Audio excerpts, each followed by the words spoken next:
हर हर महादेव। हमारे चैनल पे आप सभी का स्वागत। महाराज,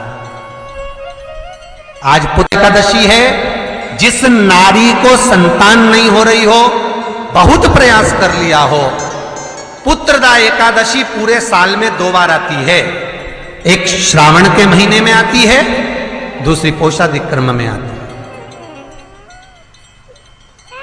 पुत्रदा एकादशी होती है, ये संतान की वृद्धि करने वाली होती है। शंकर जी के मंदिर में जाकर, भगवान शिव के मंदिर में पूजन करके घी का 1 कटोरी में घी और 1 कटोरी में खीर शंकर के सामने रख देते हैं। भगवान शंकर के मंदिर पर चौखट पर घी का दिया लगा देते हैं। शंकर जी की चढ़ी हुई 1 बेलपत्र साथ में रखें और 1 बेलपत्र को उठाकर शंकर जी के मंदिर की चौखट पे ही बैठकर चबा चबा कर खा लेते हैं। जो 1 बेलपत्र लेकर आए हैं वो अपने पति को खिला देते हैं। कहते हैं पुत्रदा एकादशी के दिन ये कर लेने पर संतान की प्राप्ति हो जाती है, पुत्र की प्राप्ति हो जाती है। ये वो एकादशी है। हमारे यहाँ तुलसी के कुंड का भी विधान है। गोल कुंडा है ऐश्वर्य देगा, चौकोर कुंडा है। आप लोग कई बार देखे होंगे किसी किसी के यहाँ चौकोर तुलसी का क्यारा होता है, कुंडा होता है, वो वंश बढ़ाता है। षडाकृति का है, वो धन देता है, संपदा देता है। दोष हमारा है, हम तुलसी के कुंड के नीचे शंकर जी को रख देते हैं। क्यों? कि यहीं तुलसी जी को पानी चढ़ाएंगे, यहीं शंकर जी को चढ़ा देंगे। दोष है। तुलसी के कुंड के नीचे हम सर्पदेव को रख देते हैं, नाग देवता रख देते हैं, पानी चढ़ाएंगे, पात्री रख देते हैं। नहीं, दोष।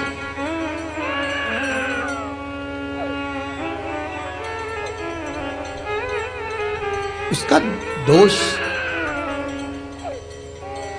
हम सबको, स्वयं अगर गलती करते हैं तो स्वयं को भोगना। कैसा कुंड हो, 7 तरह के कुंडों का व्याख्यान तुलसी के रूप में कहा गया है महाराज।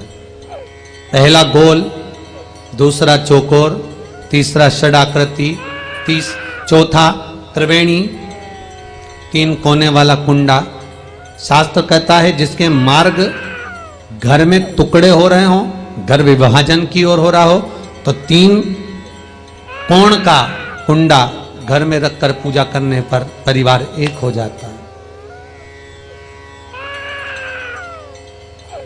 5वां, गार्डन में बिना कुंड का जो तुलसी का पौधा रोपित होता है, बिना कुंड के एक बगीचा जैसा बो दिया जाता है, तुलसी उत्पन्न हो जाती है। महाराज, वहां पर संपदा तो रहती है पर चिंता बहुत रहती है, टेंशन बहुत रहती है। क्यों? घर के दरवाजे के बाहर इतनी सारी बगीचे में तुलसा कर दी। कोई निकल कर जा रहा था, उसने थूक दिया। कोई निकल कर जा रहा था, उसने पानी डाल दिया। कोई श्वान ने, कुत्ते ने, किसी ने, बिल्ली ने गंदगी कर दी, उसका दोष आपको लगेगा। इसलिए कुंड के अंदर तुलसा का, तो वो धन तो देगा। जो तुमने बगीचे में तुलसा लगाई है, गार्डन तुलसा का करा है, वो धन तो देगा, संपदा भी देगा, पर चिंता को बढ़ा देगा। 5वां,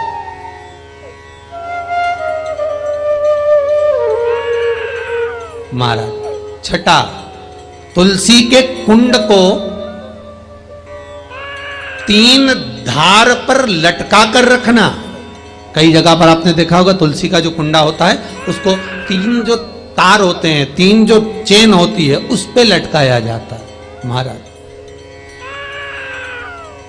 विष्णु पुराण उसका भी व्याख्यान करती है। महाराज, वहां व्यक्ति के कार्य उन्नति की सीढ़ी की ओर बढ़ जाते हैं। जैसे भोजन की थाली लग गई, भोजन तैयार हो गया, बस खाने बैठे हो और थाली खसक गई, समझ लेना कि तुलसी को अधर पर लटका कर रखा है। इसलिए कार्य तो हो रहे हैं, बनने वाले हैं, 4 दिन बाद ये काम होने वाला है, 8 दिन बाद ये काम होने वाला है, लग रहा है कि इसमें इतना फल मिलेगा, लग रहा है इस व्यापार को करेंगे तो इतना फायदा हो जाएगा, सब कुछ करा, लाखों रुपए लगा भी दिए, थाली मालूम पड़े खसक गई, अधर लटका है तुलसी। 7 क्रम है तुलसी के, ये छठा क्रम बताया। तुलसी का 7वां क्रम,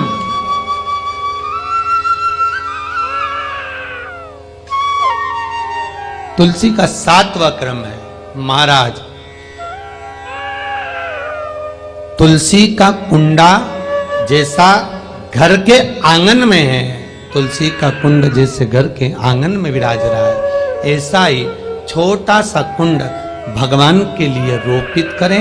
प्रतिदिन भगवान की सेवा करते समय तुलसी का कुंड सम्मुख रखकर उसकी आराधना करना, फिर उस कुंड को वापिस बाहर ले जाकर रखना, फिर दूसरे दिन पूजन के समय पर कुंड को लाकर रखना। हम तो यहां तक कहते हैं विष्णु पुराण गर्ग संहिता कल्याण का तुलसी अंग यहां तक वर्णन करता है कि आप पूरे साल ये नहीं कर सकते तो कम से कम कार्तिक के महीने में भगवान के सामने तुलसी का छोटा कुंड, चौकोर वाला, गोल नहीं, चौकोर कुंड लाकर भगवान के सामने रखकर छोटा सा कुंड का पूजन कर कर भगवान के साथ उस कुंड को वापस बाहर विराजमान करें, फिर कल लेकर आए, फिर विराजमान करें। आप पूरे साल नहीं कर सकते तो 1 महीना।